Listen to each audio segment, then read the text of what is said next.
ہاں میں شاید سینڈ کرنا بھول گئی. دیکھیے اعوذ باللہ من الشیطان الرجیم بسم اللہ الرحمن الرحیم. فما بکت علیہم السماء والارض وما كانوا منظرین. پس نہیں رویا. فما بکت، بکا یبکی رونے کے معنی میں آتا ہے. فما بکت پھر نہیں رویا علیہم ان کے اوپر السماء آسمان والارض اور زمین وما كانوا منظرین اور نہیں ملی ان کو ڈھیل. وَلَقَدْ نَجَّيْنَا بَنِي إِسْرَائِيلَ مِنَ الْعَذَابِ الْمُهِينِ اور البتہ تحقیق وَلَقَدْ اور البتہ تحقیق نجینا نجات دی ہم نے بنی اسرائیل کو من العذاب المہین مصیبت کے عذاب سے یا ذلت کے عذاب سے. من فرعون فرعون کی جانب سے. انہ کان عالیا من المسرفین بے شک وہ تھا حد سے بڑھ جانے والا، آگے گزر جانے والا. وَلَقَدِ اخْتَرْنَاهُ عَلَى عِلْمٍ اور البتہ تحقیق پسند کیا ہم نے. اخترناہم پسند کیا ہم نے ان کو علی علم جان کر علی العالمین جہاں والے لوگوں پر. وآتیناہم من الآیات اور دی ہم نے ان کو بہت سی نشانیاں ما فیہ بلاء مبین جن میں تھی مدد صریح، واضح مدد، کھلی مدد. تو فرعون اور موسیٰ علیہ السلام کا قصہ ہم نے سن لیا تھا کہ کس طریقے سے اللہ پاک نے موسیٰ علیہ السلام اور جو ہے بنی اسرائیلیوں کو نجات دی اور قوم فرعون اور فرعون کو جو ہے وہ ہلاک کر دیا. اب آیت نمبر 29 کے اندر جس بات کو اللہ پاک ذکر فرما رہے ہیں اس کا یہ کہ نہیں رویا ان کے اوپر نہ آسمان اور نہ ہی زمین.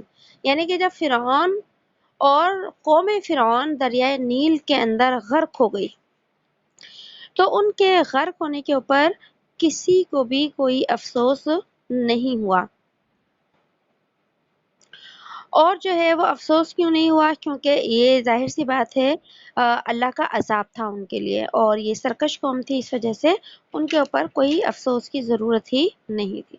اب یہاں اس بات کا ذکر آیا ہے کہ آسمان اور زمین نہیں روئے، تو کیا کسی کی موت کے اوپر آسمان اور زمین بھی روتے ہیں یا نہیں؟ ہمارا قرآن اس بارے میں ہمیں کیا بتاتا ہے؟ تو سب سے پہلی بات تو یہ کہ نہ آسمان ان کے اوپر رویا اور نہ زمین ان کے اوپر رویا. اور کیوں نہیں رویا؟ نہ رونے کی وجہ کیا تھی کہ فرعون اور قوم فرعون نے زمین کے اوپر کوئی بھی ایسا اچھا کام نہیں کیا تھا کہ جس اچھے کام کے یاد کی وجہ سے ان کے مر جانے کے بعد ان کے افسوس میں کوئی روتا. تو انہوں نے اپنی زندگی میں ایسا کچھ کیا ہی نہیں تھا، تو اس وجہ سے نہ آسمان ان کے اوپر رویا اور نہ ہی زمین رویا، کیونکہ زمین سے آسمان کی طرف ان کا کوئی بھی اچھا نیک اور خیر کا عمل جو ہے وہ پہنچا ہی نہیں تھا. یعنی نیچے سے اوپر کوئی عمل ان کا گیا ہی نہیں تھا. حضرت انس رضی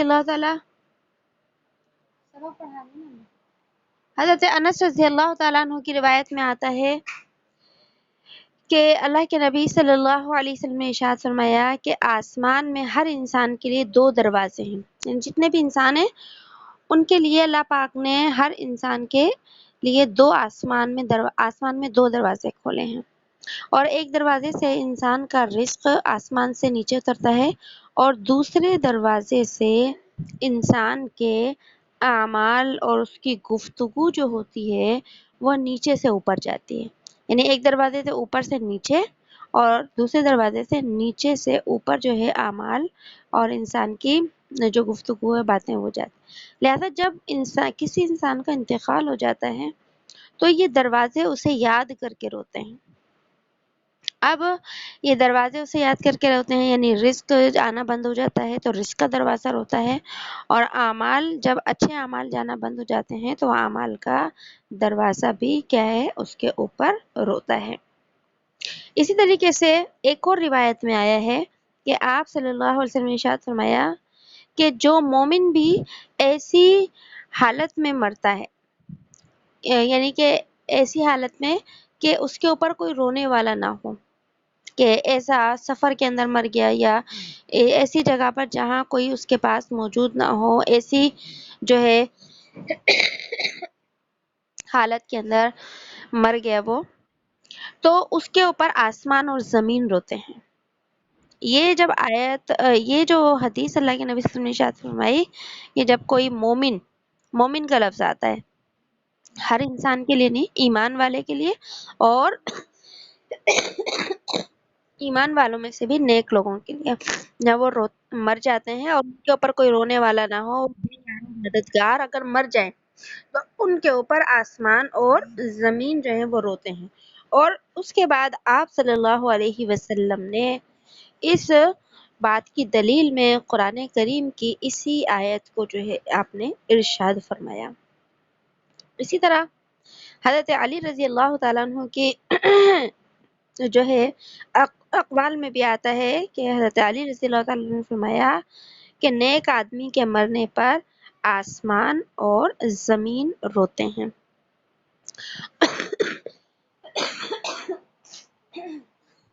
اور یہ ایک تھوڑا ہمارے عرف عام کے اعتبار سے بھی ایک مشہور سا جملہ ہے کہ فلاں مر گیا، فلاں کے رونے کے اوپر تو آسمان بھی رویا۔ جی، تو اب سوال یہاں پیدا ہوتا ہے کہ قرآن کریم کے اندر یہ جو آیا ہے کہ فرعون اور قوم فرعون کے مر جانے پر نہ آسمان رویا نہ زمین روئی، اور اسی کے ساتھ ساتھ احادیث طیبہ بھی کچھ میں نے آپ کو بھی بتائیں کہ ان کے اندر بھی ذکر آتا ہے کہ جب ایمان والے شخص کا انتقال ہوتا ہے تو آسمان اور زمین اس کے اوپر روتے ہیں، اور اسی طرح ایک میں آیا کہ وہ جو دو دروازے اللہ پاک نے آسمانوں میں بنائے وہ روتے ہیں۔ تو آسمان اور زمین کیا حقیقت میں کسی انسان کی وجہ سے روتے ہیں؟ آیا اس کا کیا مطلب ہے؟ تو یاد رکھیے راجح قول یعنی کہ یہی ہے کہ آسمان اور زمین جو ہے حقیقت میں کیا کرتے ہیں؟ روتے ہیں انسان کے مر جانے پر۔ اب ایک انسان کا اپنا رونا ہے، جیسے ہم انسان روتے ہیں، ہمارے آنسو بہتے ہیں اور آنکھوں سے آنسو بہتے ہیں، اور جو ہے وہ منہ سے آواز بھی آتی ہے رونے کے اندر۔ تو آسمان اور زمین کے اندر کیا اللہ نے ایسا شعور رکھا ہے؟ کیونکہ انسانوں میں تو شعور ہے، سمجھ ہے، ہم بول بھی سکتے ہیں، بات بھی کر سکتے ہیں، اور ایک جگہ سے دوسری جگہ ہم کیا کر موو بھی کر سکتے ہیں۔ تو آسمان اور زمین تو یہ اللہ کی مخلوقات ہیں، کیا ان کے اندر بھی ایسا شعور ہے کہ یہ رو سکیں؟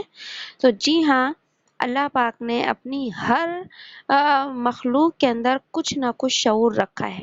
انسان کے اندر یہ بات ہم پہلے بھی پڑھ چکے ہیں، سورہ ملک میں بھی یہ بات آئی تھی کہ اللہ کی جتنی بھی مخلوقات ہیں دنیا کے اندر وہ سب شعور رکھتی ہیں، اگرچہ ہماری اصطلاح میں بہت سی چیزیں جاندار ہوتی ہیں اور بہت سی چیزیں بے جان ہوتی ہیں۔ ہم جن چیزوں کو حرکت کرتا ہوا نہیں دیکھتے تو ہم انہیں کیا کہتے ہیں؟ بے جان ہے۔ جتنی بھی یہ چیزیں ہیں، گھر بار، ہمارے استعمال کی جتنی بھی چیزیں، تو ہم انہیں بے جان کہتے ہیں کیونکہ یہ اپنی مرضی سے حرکت نہیں کر سکتی۔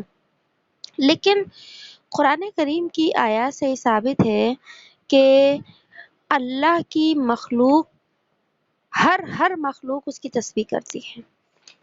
قرآن کریم میں آتا ہے نا، اِن مِّن شَيْءٍ إِلَّا يُسَبِّحُ بِحَمْدِهِ، کہ جتنی بھی ہر چیز ہے وہ اللہ کی حمد و ثنا کرتی ہے۔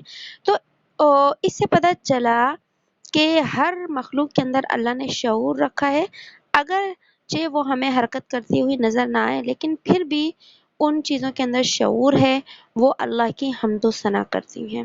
تو اسی طریقے سے آسمان اور زمین کے اندر بھی اللہ پاک نے کچھ شعور ایسا رکھا ہے جس کی وجہ سے یہ نیک لوگوں کے مر جانے کے اوپر یہ آسمان اور زمین جو ہے وہ کیا کرتے ہیں؟ اور روتے ہیں۔ تو اتنی بات ثابت ہو گئی کہ آسمان اور زمین کا رونا حقیقت میں ہے یہ، اور قرآن اور حدیث سے ثابت ہے۔ ہاں، اب سوال یہ پیدا ہوتا ہے کہ آسمان اور زمین کے رونے کی کیفیت کیا ہے؟ کس طرح ایک انسان روتا ہے، جانور بھی روتے ہیں، آواز آتی ہے اور آنسو بہتے ہیں۔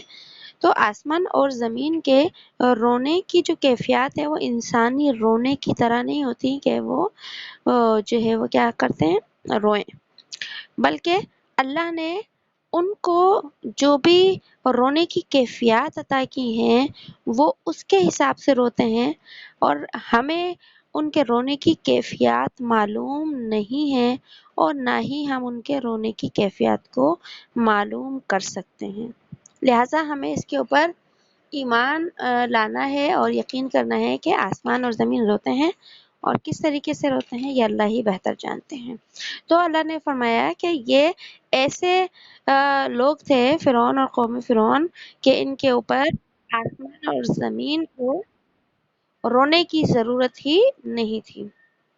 اور آگے فرمایا وَلَقَدْ نَجَّيْنَا بَنِي إِسْرَائِيلَ، کہ ہم نے نجات دی بنی اسرائیل کو۔ تو کل بھی ہم نے پڑھا تھا کہ بنی اسرائیل سے مراد یہاں وہ لوگ تھے جو کہ حضرت موسیٰ علیہ السلام کے ساتھی تھے، اور جو فرعون کے ساتھی تھے انہیں قوم فرعون کہا جاتا تھا۔ تو اللہ فرما رہے ہیں کہ ان بنی اسرائیلیوں کو ہم نے نجات دی تھی ذلت کے عذاب سے۔ یہاں ذلت کے عذاب سے مراد وہ فرعون کا ظلم و ستم ہے کہ جس ظلم و ستم کا یہ شکار تھے، اور اللہ نے جو ہے ان کو نجات اس طرح دی کہ فرعون کو غرق کر دیا۔ تو آگے یہی فرمایا کہ انہیں ذلت کے عذاب سے نجات دی، اور وہ عذاب کس کی طرف سے تھا؟ من فرعون، فرعون کی طرف سے وہ عذاب تھا، وہ ان کے لیے ظلم و ستم تھا۔ اور اللہ نے فرعون کو کیوں ہلاک کیا؟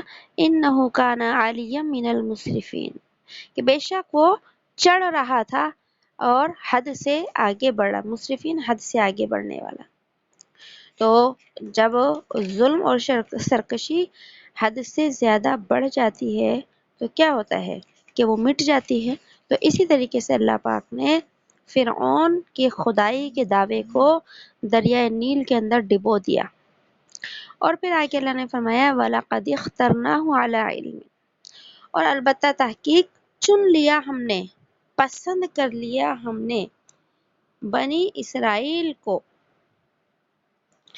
اب یہاں پر اللہ پاک فرما رہے ہیں کہ جو بنی اسرائیل حضرت موسیٰ علیہ السلام کے ساتھ تھے، ان کو اس وقت ہم نے جہاں والوں پر جو ہے ایک فوقیت دی، جہاں والوں پر، یعنی کہ جس وقت یہ لوگ موجود تھے اور دنیا کے جتنے حصے میں دوسرے لوگ بھی اور موجود تھے، تو اس وقت کے لیے، ویسے تو امت محمدیہ جو ہے اس کی فضیلت تمام امتوں کے اوپر ہے، تو یہ قرآن کریم کی آیت ہے، یہ جو واقعہ ہے اس وقت امت محمدیہ موجود نہیں تھی، تو اس وقت امت محمدیہ نہیں تھی، تو اس وقت کے زمانے کے جتنے لوگ تھے ان تمام زمانے والوں پر اللہ پاک نے ان لوگوں کو فوقیت دی جو کہ حضرت موسیٰ علیہ السلام کے لشکر کے اندر تھے، کیونکہ ایک نبی کے ساتھی تھے یہ، اس وجہ سے اللہ نے فرمایا کہ میں نے انہیں باقی جہاں والوں پر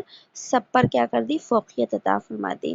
اور آگے فرمایا وَآتَيْنَاهُمْ مِنَ الْآيَاتِ، اور عطا کی ہم نے ان کو نشانیاں جن میں تھی صریح مدد اور کھلی مدد، کہ ہم نے کھلی مدد سے مراد ہے ان کو انعام عطا کیے، اللہ پاک نے انعام عطا کیے کہ ایک تو فرعون سے نجات دی سب سے پہلے، اور اس کے ساتھ اللہ نے علم کی نعمت عطا کی، تورات اللہ پاک نے نازل کر دی تھی، علم کی نعمت عطا کی، اور موسیٰ علیہ السلام کے معجزات تھے۔ اسی طریقے سے آپ نے سنا ہوگا کہ بنی اسرائیل کو اللہ نے من اور سلوہ بھی عطا کیا تھا، کہ اس کے بارے میں بھی آگے تفصیل سے انشاءاللہ ہم پڑھیں گے کہ من اور سلوہ تھا کہ جب یہ رات کو سوتے اور صبح اٹھتے تو انہیں جو ہے نمکین اور میٹھا دونوں ہی چیزیں کھانے کے لیے جو ہے وہ ملتی بغیر کسی کمائی کے۔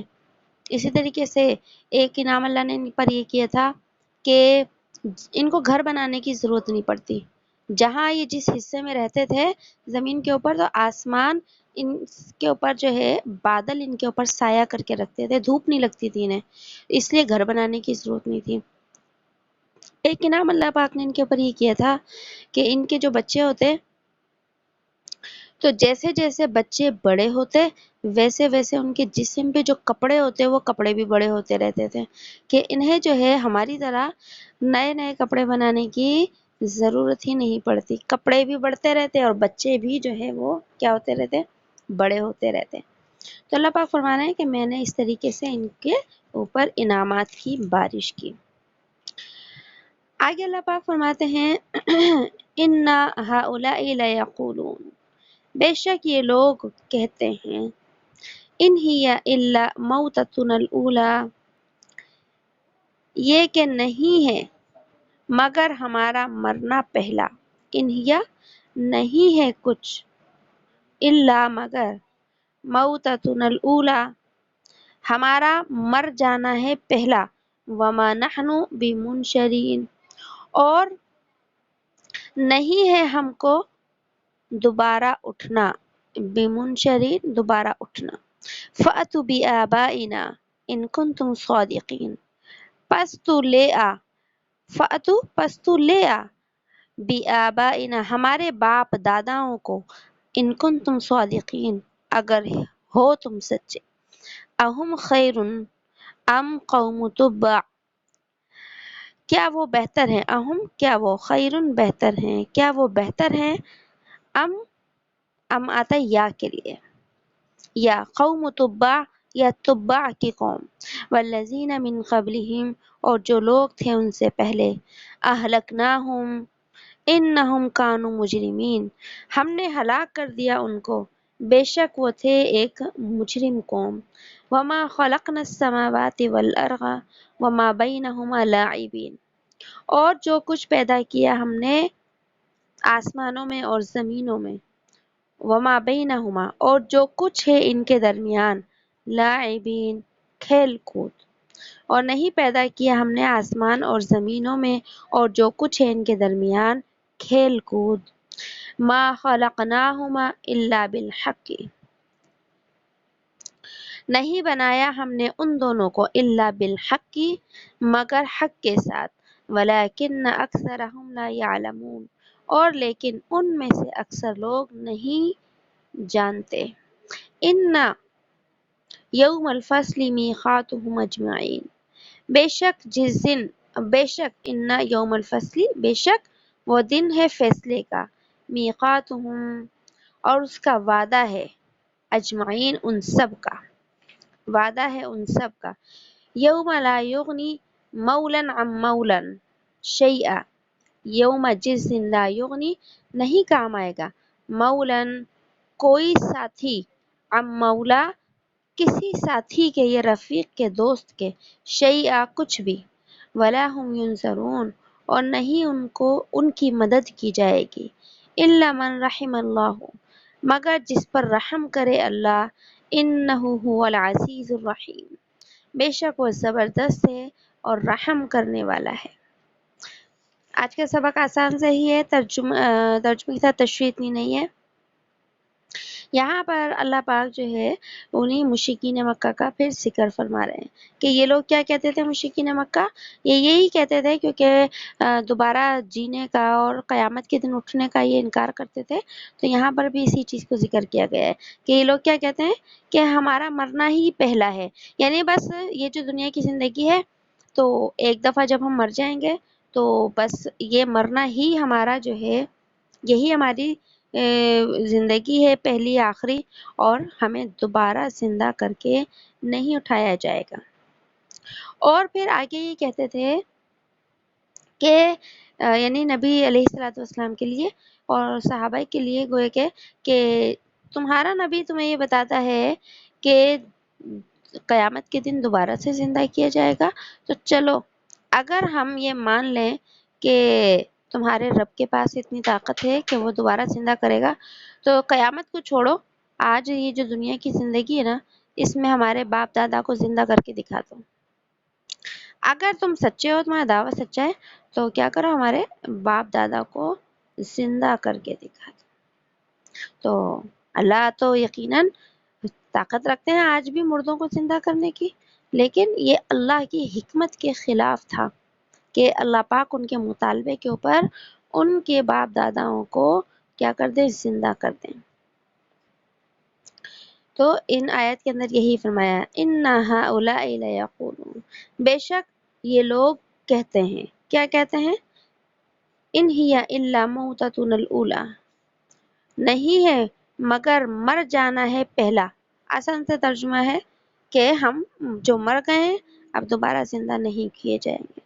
وما نحن بمنشرین، اور نہیں ہے ہم کو دوبارہ اٹھنا، بس ایک ہی دفعہ مریں گے، بس بار بار موت نہیں آئے گی اور نہ ہی بار بار زندگی ملے گی۔ لیکن پھر بھی اگر تم سچے ہو فَأْتُوا بِآبَائِنَا، پس لے آ ہمارے باپ دادا کو، لے آ سے مراد ہے زندہ کر دے ہمارے باپ دادا کو، ان کنتم صادقین، اگر ہو تم سچے۔ تو پھر آگے اللہ نے کیا فرمایا؟ ان کو جواب دیا ہے، اللہ نے ان کو جواب دیا کہ کیا یہ جو کہتے ہیں کہ ہمیں زندہ کر دیں، تو یہ بتائیں کہ یہ تبع کی جو قوم تھی یہ زیادہ بہتر تھی یا یہ عرب کے مشرکین مکہ زیادہ بہتر ہیں؟ اور جو ان لوگوں سے پہلے قومیں گزر چکی ہیں جن کے بارے میں ہم پڑھ چکے ہیں، قوم سمود تھی، قوم عاد تھی، اور اس کے ساتھ ساتھ جیسے قوم فرعون تھی، قوم شعیب تھی، اور قوم عاد اور قوم سمود کا ہم کئی دفعہ پڑھ چکے ہیں، جن کے لیے اللہ پاک نے خود فرمایا تھا کہ میں نے ان جیسی طاقتور قومیں دنیا کے اندر نہ دوبارہ پیدا کی ہیں اور نہ ہی کروں گا۔ تو یہ مشرکین مکہ جو ہے یہ اللہ کو ایک طرح سے کیا کرتے ہیں؟ چیلنج کرتے ہیں کہ اگر نبی سچا ہے تو ہمارے باپ دادا کو زندہ کر دے۔ تو پھر اللہ نے ان کے جواب میں فرمایا کہ ان کو کہو کہ کیا تبع کی جو قوم گزری ہے، تبع جو ہے ملک یمن کے جو بادشاہ ہوا کرتے تھے ان کا لقب تھا، نام تو کچھ اور ہوتے تھے، جیسے آج ہمارے وزیر اعظم ہے، پرائم منسٹر ہے، اس کا نام کچھ اور ہوتا ہے لیکن اس کا جو لقب ہے اس کو پرائم منسٹر کہا جاتا ہے۔ تو اسی طرح تبع جو تھا وہ ملک یمن کے جو بادشاہ ہوا کرتے تھے ان کا لقب تھا۔ تو بہت سارے جو ہے ظاہر سی بات ہے ملک یمن کے جو بادشاہ گزرے ہیں، تو یہاں پر جو ہے جس تبع کا جو ذکر ہے اس کے لیے تاریخ میں آتا ہے کہ یہ بادشاہ تھا، اور ہم یہ جو اس کی بادشاہت تھی ہمارے نبی صلی اللہ علیہ وسلم کی بعثت سے، یعنی دنیا میں آنے سے کم از کم 700 سال کا پہلے کا زمانہ تھا اس کا، تبع کا، یہاں پر جس کا ذکر ہے۔ اور یمن کے بادشاہوں میں سب سے طویل بادشاہت اسی جو ہے بادشاہ نے کی تھی، اور اس نے اپنے زمانے کے اندر بہت سارے جو ہے وہ علاقے فتح کیے تھے، اور اس نے ایک مرتبہ مدینہ منورہ کے اوپر بھی جو ہے وہ چڑھائی کا اور لشکر کشی کا ارادہ کیا تھا۔ تو بہرحال جو ہے پھر کچھ یہودی عالم تھے، انہوں نے اس تبع جو بادشاہ تھا اس کو منع کیا کہ اس مدینہ شہر کے اوپر لڑائی کا اور مدینہ کے لوگوں سے جو ہے وہ لڑائی کا ارادہ نہ کرو، کیونکہ یہ جو شہر ہے یہ آخری نبی کا ہجرت کا شہر ہے، کیونکہ ہمارے نبی صلی اللہ علیہ وسلم نے مکہ مکرمہ سے مدینہ منورہ ہجرت فرمائی تھی۔ تو ان یہودی علماء نے اس تبع کو منع کیا، اور اس کے بعد جو ہے وہ جو ہے ان یہودی علماء کو ساتھ لے کر ملک یمن کی طرف چلا آیا، ٹھیک ہے، بہت بڑا علاقہ تھا جہاں اس کی حکومت تھی، اور پھر وہ یہودیوں کی تعلیم اور ان کی ترغیب سے متاثر ہو کر اس نے دین موسوی کو قبول کر لیا، یعنی موسیٰ علیہ الصلوۃ والسلام کے دین کو قبول کر لیا تھا اور مومن ہو گیا، ایمان لے آیا، کیونکہ اس وقت کا جو برحق دین تھا وہ یہی تھا، حضرت موسیٰ علیہ الصلوۃ والسلام کا۔ اور پھر جب بادشاہ ایمان لایا تو اس کی قوم بھی جو ہے متاثر ہو کر وہ دین عیسوی انہوں نے جو دین موسوی موسیٰ علیہ السلام کا دین قبول کر لیا، تو وہ بھی ایمان لے آئی۔ لیکن جب اس بادشاہ کا انتقال ہو گیا تو ان کی قوم جو تھی وہ کیا ہو گئی؟ گمراہ ہو گئی، اور اس نے بت پرستی شروع کر دی، آتش پرستی شروع کر دی، اور بعد میں جو ہے یہ قوم بھی اللہ کے عذاب کا شکار ہو گئی۔ تو اس وجہ سے جو ہے اللہ پاک نے جو ہے یہاں پر اسی قوم تبع کا ذکر کیا ہے یہاں پر. تو دیکھیں یہاں پر بھی وہ جو تبع بادشاہ تھا اس کا ذکر نہیں ہے کیونکہ وہ تو مومن تھا. یہاں پہ لکھا ہے قوم تبع، تبع کی قوم، یعنی اس بادشاہ کی جو قوم تھی تو یہ لوگ بھی بہت خوشحال تھے، مالدار تھے اور طاقت والے بھی تھے، اس لیے اللہ پاک نے یہاں پر ان کا ذکر کیا کہ مشرکین مکہ تبع قوم سے زیادہ طاقتور نہیں ہے، زیادہ پیسے والے نہیں ہیں یہ، کہ یہ سمجھتے ہیں کہ ان کو کوئی ہلاک نہیں کر سکتا. جب میں ایسے مال والے لوگوں کو ہلاک کر سکتا ہوں تو ان مشرکین مکہ کو ہلاک کیوں نہیں کر سکتا. اور پھر آگے فرمایا والذین من قبلہم، اور جو ان سے پہلے تھے، یعنی تبع قوم کے علاوہ باقی اور قومیں، قوم عاد، قوم سمود وغیرہ جیسی قومیں بھی کیا ہیں، اہلکناہم، میں ان کو ہلاک کر چکا ہوں انہی انبیاء علیہ الصلوۃ والسلام کے ساتھ سرکشی کرنے کی وجہ سے. تو یہاں پر اللہ پاک نے ان کو جواب نہیں دیا کہ ہم تمہارے باپ داداؤں کو زندہ کریں گے، نہیں کریں گے، کب کریں گے، نہیں، بلکہ یہ بات تو جواب دینے کے قابل ہی نہیں تھی. اللہ نے ان کو انجام بتایا ان کا کہ تم یہ ایسے ایسے سوال کرتے ہو اور ایسے ایسے مطالبات کرتے ہو تو تمہارا ایک ہی انجام ہوگا اور وہ ہے ہلاکت. اللہ نے فرمایا انہم کانوا مجرمین، بے شک وہ لوگ تھے مجرم. کون؟ قوم تبع وہ بھی مجرم تھی، ہلاک ہو گئی. قوم عاد، قوم سمود جیسی قومیں بھی مجرم تھی، ہلاک ہو گئی. لہٰذا مشرکین مکہ بھی مجرم ہے، یہ بھی ہلاک ہو جائیں گے.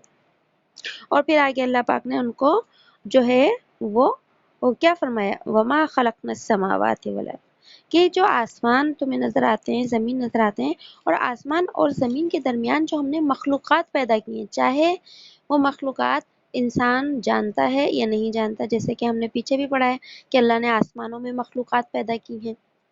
اب آسمانوں میں کون سی مخلوقات ہیں اللہ ہی بہتر جانتے ہیں. تو یہاں پر بھی یہی فرمایا کہ جو کچھ ہم نے پیدا کیا آسمانوں میں اور زمینوں میں، وما بینہما، اور جو کچھ ان کے درمیان ہے. تو آسمان اور زمینوں کے درمیان دنیا ہے. تو اللہ نے فرمایا یہ سارا جو چیزیں ہیں، مخلوقات ہیں، لاعبین، یہ کھیل کے لیے نہیں بنایا میں نے کہ تم جو ہے اپنی عیش و عشرت کی زندگی کو کھیل تماشا سمجھ کر جو ہے گزارتے ہو اور سمجھتے ہو کہ تم کیا ہو جاؤ گے، کامیاب ہو جاؤ گے. نہیں، اللہ فرماتے ہیں ما خلقناہما الا بالحق، نہیں پیدا کیا ہم نے ان کو مگر حق کے ساتھ. یہ آسمان ہے، زمین ہے، یہ جو پیدا کی ہیں تو اللہ پاک نے ان کو جو ہے وہ کیا ہے اپنی حکمت سے بنایا ہے. حکمت کا مطلب یہی کہ اللہ نے چاہا آسمان بنا دیا، زمین بنا دی. ان آسمانوں کے اندر اللہ نے جو فائدے رکھے، زمینوں کے اندر جو بھی فائدے رکھے، سارے کے سارے برحق ہیں. ہم ان کو سمجھ نہیں سکتے، لیکن اللہ کی ہر تخلیق برحق ہے، یعنی کہ اللہ کی ہر تخلیق کوئی بھی بیکار نہیں ہے، کوئی بھی بے فائدہ نہیں ہے، ہر چیز کارآمد اور انسان کے نفع کے لیے ہے. ولیکن اکثرہم لا یعلمون، اور لیکن ان میں سے اکثر لوگ نہیں جانتے. کہ مشرکین مکہ اللہ کی مخلوقات کو کیا سمجھیں گے، یہ تو ایمان لانے کے لیے تیار نہیں ہے. یہ اللہ کی حکمتوں کو کیا سمجھیں گے کہ یہ تو سمجھنے کے لیے تیار ہی نہیں ہے، کیونکہ سمجھتا تو وہ ہے جو ایمان لاتا ہے، یہ تو ایمان لانے کے لیے تیار نہیں ہے. تو پھر اللہ نے کیا فرمایا، ان یوم الفصل میقاتهم اجمعین، بے شک فیصلے کا دن، میقاتهم، مقرر ہے ان سب کا، کہ دنیا کے اندر چاہے ان کو عذاب پہنچے نہ پہنچے، میری حکمت ہے چاہے عذاب دوں یا انہیں مہلت دوں، لیکن اگر یہ کفر کی حالت میں دنیا سے آ گئے تو پھر میرا وعدہ ہے کہ قیامت کے دن ان کے لیے کوئی بھی راستہ نہیں ہوگا. اور کیسا راستہ، یوم لا یغنی، کہ جس دن نہیں کام آئے گا کوئی دوست کسی دوست کے، کوئی رفیق کسی رفیق کے، شیئن، کچھ بھی. دنیا میں تو دیکھیں کوئی بھی انسان ہے، رشتہ داری کی وجہ سے، دوستی کی وجہ سے، محلے داری کی وجہ سے، محبت کی وجہ سے یا مروت کی وجہ سے ایک دوسرے کا ساتھ دے ہی دیتا ہے. اور مکمل طور پر کوئی کسی کا ساتھ نہ دے لیکن تھوڑی بہت تو مدد کر ہی دیتا ہے اخلاقاً، شرما حضوری کے اندر. لیکن اللہ نے فرمایا شیئن، قیامت کے دن یہ معمولی سا ذرے کے برابر بھی کسی کو نفع نہیں پہنچا سکیں گے. دنیا میں تو ایک دوسرے کا ساتھ دیتے ہیں، کفر کے اندر اور اسلام کے خلاف یہ ایک دوسرے کا کیا کرتے ہیں؟ ساتھ دیتے ہیں، لیکن قیامت کے دن یہ ساتھ نہیں دے سکے۔ اور آگے فرمایا وَلَا هُمْ يُنصَرُونَ، اور نہ ہی کوئی ان کی مدد کی جائے گی، کہ دنیا میں مدد کرتے ہیں ایک دوسرے کی اسلام کے خلاف، لیکن قیامت میں ان سب کو اپنا اپنا انجام اکیلے بھگتنا ہوگا۔ اور آگے فرمایا إِلَّا مَنْ رَحِمَ اللَّهُ، مگر جس پر رحم کر دے اللہ، جس پر رحم کر دے، کہ تو اب ظاہر سی بات ہے رحم اللہ کریں گے قیامت کے دن، لیکن قیامت کا جو رحم ہوگا اللہ کا صرف ایمان والوں کے ساتھ خاص ہوگا، مشرکین کے لیے اور کفار کے لیے اللہ کا کوئی رحم نہیں ہے، یہ اللہ کا فیصلہ ہے۔ اور انہ هو العزیز الرحیم، بے شک وہ زبردست ہے اور رحم کرنے والا ہے، کہ انتقام لینے والا بھی زبردست ہے۔ العزیز سے مراد ہے زبردست، تو زبردست سے مراد یہاں پر زبردست انتقام لینے والا ہے، یہ کفار کے لیے ہے پہلا۔ اور الرحیم رحم کرنے والا ہے، ایمان والوں کو تسلی دی کہ القیامت کے دن چاہے اللہ رب العزت کو کتنا ہی غصہ کیوں نہ ہو، لیکن ایمان والوں کے لیے اللہ مہربان ہی ہوں گے اس حشر کے میدان کے اندر بھی۔ اللہ پاک ہم سب کو بھی قیامت کے دن اپنے جو ہے رحم و کرم سے معاف کر کر جنت میں جانے کی توفیق عطا فرماتے ہیں۔ آگے بھی پڑھ لیں، بالکل مختصر سا ہے اور آسان سا ہے۔ ان شجرۃ الزقوم، بے شک درخت ہے زقوم کا، طعام الاثیم، اور کھانا ہے الاثیم گناہ گاروں کے لیے، کھانا ہے گناہ گاروں کا، کل مہلی جیسے کہ پگھلا ہوا تانبا، مہل پگھلا ہوا تانبا، یغلی فی البطون، وہ کھولتا ہے پیٹوں میں۔ جی اچھا، تو کیا کروں؟ جیسے مطلب ابھی دوبارہ جوائن کرنا ہے، کیا کرنا ہے پھر؟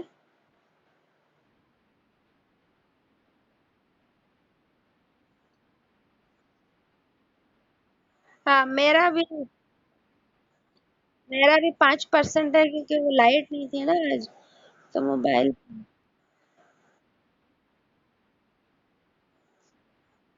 اچھا، میں ویسے چاہ رہی تھی پوری ہو جائے، لیکن یہ ہے کہ ترجمہ ہی ہے۔ اچھا اچھا، تو باقی لوگ بھی تھوڑی سی ہمت کیا کریں، یا